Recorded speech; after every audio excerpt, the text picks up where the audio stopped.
This is without a doubt the craziest presidential election campaign of all time. I mean, the last couple have been pretty crazy, right? Hillary versus Trump in 2016, that was wild. That was crazy. Nobody, well, some people, but very few people saw Trump winning, and he did.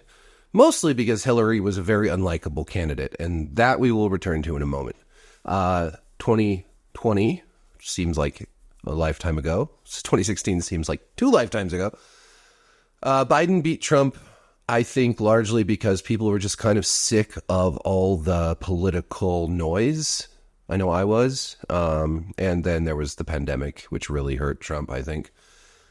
But now we've come to Biden, and he is not particularly popular, although I don't think that's his main problem. His main problem is that he's very, very old. And so for weeks now, he's been pressured to drop out of the race. I always thought that Biden would be a transitional president, as in he would only serve for 1 term and then pass the torch, which is why I was very disappointed in his choice of Kamala Harris as his vice president, because often the vice presidential pick becomes the presumptive nominee the next time around. Now, we'll get to that in a minute too. Biden today has announced that he is dropping out. He wrote on Twitter, "My fellow Democrats, I have decided not to accept the nomination and to focus all my energies on my duties as president for the remainder of my term. My very first decision as the party nominee in 2020 was to pick Kamala Harris as my vice president, and it's been the best decision I've made. Today, I want to offer my full support and endorsement for Kamala to be the nominee of our party this year. Democrats, it's time to come together and beat Trump. Let's do this." Now, on a very pragmatic level, yes, Kamala Harris is the best pick. She has access to all of Biden's campaign war chest, right? All the money. She just has instant access to that because she is part of his ticket. She's probably the best known, given she's been vice president for the last 4 years. She's the best known of the potential vice president or presidential nominees for the Democratic Party. This is one reason, though. See, Kamala Harris is not well liked among Democrats. She is not a super popular candidate with independent voters or moderates. She is not a great public speaker. She didn't do well in her own presidential race back in 2020 in the primaries. She was an odd pick for Biden, and I really wish he'd gone with somebody a bit more palatable. If Biden had not run for president and had stepped aside and let there be a Democratic primary, Kamala Harris would not have been the nominee. She would not have won. I don't know who would, but it wouldn't have been her. She's just not likable enough. And I know that now, after everything that's happened with the assassination attempt, with the disastrous debate, and all of Biden's gaffes recently, she's polling better than he was, but not by a lot. She's still losing. I think that, pragmatics aside, just from an end game perspective here, that the Democrats need to pick somebody that's fresh, that's new, that's likable. Now, who could that be? We'll go through some possibilities here. Gavin Newsom of California governor. I don't personally like Gavin Newsom. I think he's an alien or a robot, maybe. He seems like he's right out of American Psycho. Patrick Bateman, right? I should what's the American Psycho name? It's been a long time since I've seen that movie. I should watch it again. Newsom is young and charismatic and could probably stand a chance, but he gives me the EBGBs. So let's not do that. I'm going through this post that lists some names, so I don't have to think of them all off the top of my head. Illinois Governor J.B. Pritzker, don't know much about him. Michigan Governor Gretchen Whitmer, I think, is a better choice. I might be saying her name Whitmer. She's likable.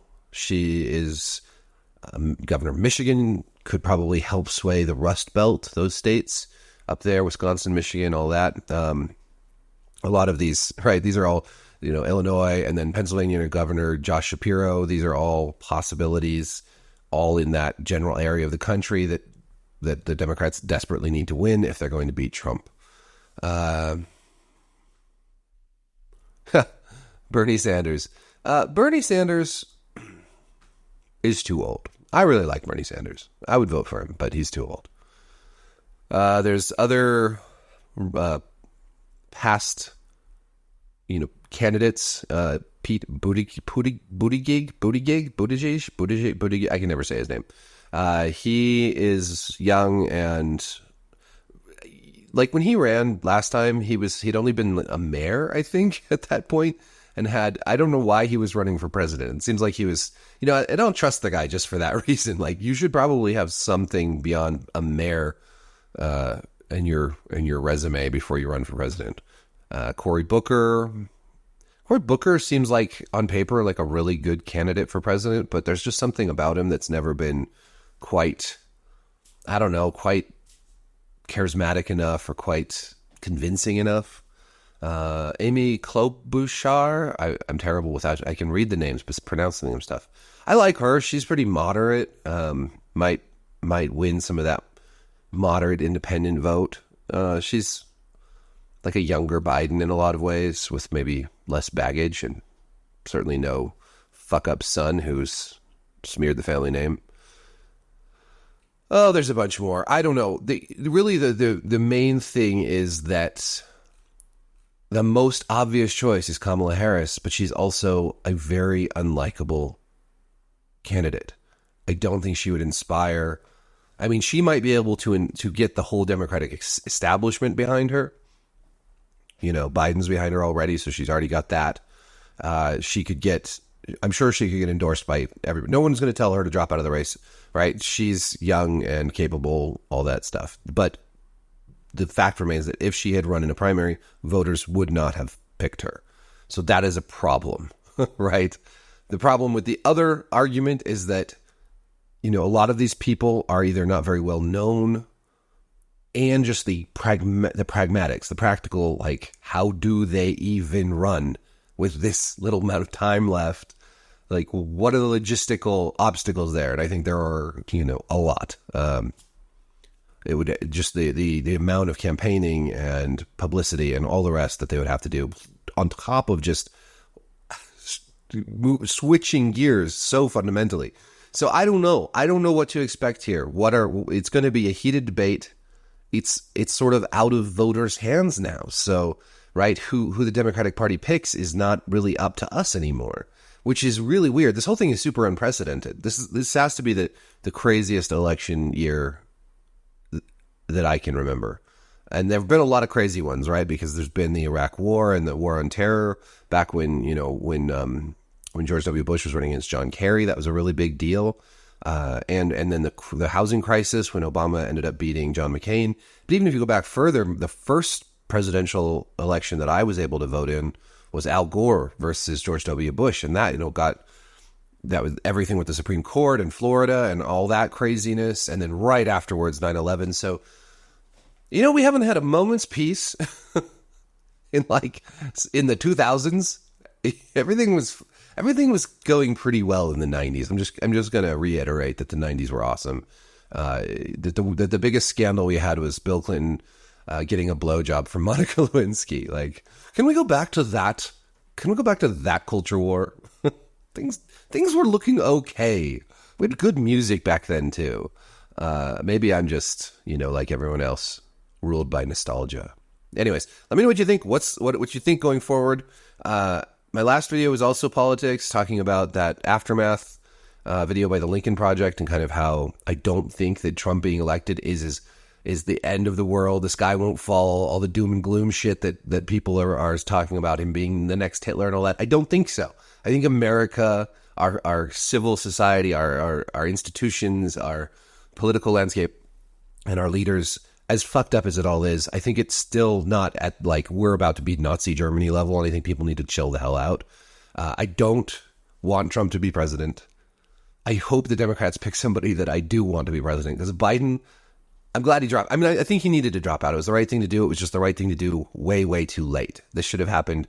He should have announced this last year. He should have announced this 2 years ago. He should have given his party and his voters and the American public time to actually have a campaign to pick somebody and to really, stand up against what the Republicans have built, which is a very, very passionate electorate behind Trump. And, of course, the entire Republican Party behind Trump. So we're entering into this 2024 election very wobbly, very uneven, and I think shit's going to get crazier before it calms down, if it calms down. So we'll see. After this, I'm going to be talking about back to TV, back to movies, back to video games for a while. But it is election season, and I do enjoy the drama of all of that. I hate it and I love it. It's real drama. So anyways, thank you for watching. Peace. I forgot to mention one thing. Sorry, final little bit here. Michelle Obama, the surprise candidate. We love our dynasties, right? We love our dynasties here in the U.S. Little holdover from medieval times and kings and queens. We got the Bushes, you got all that. Michelle Obama, she's very popular, very liked, very eloquent, very smart. I'd support Michelle Obama. As much as I am sort of anti-dynasty at a certain point, well, what are you going to do?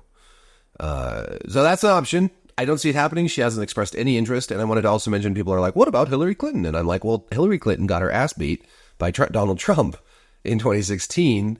She got her ass beat by Barack Obama before that. And now she's like almost as old as Biden. So no, everything's working against Hillary Clinton's favor. And she's also said she doesn't want to.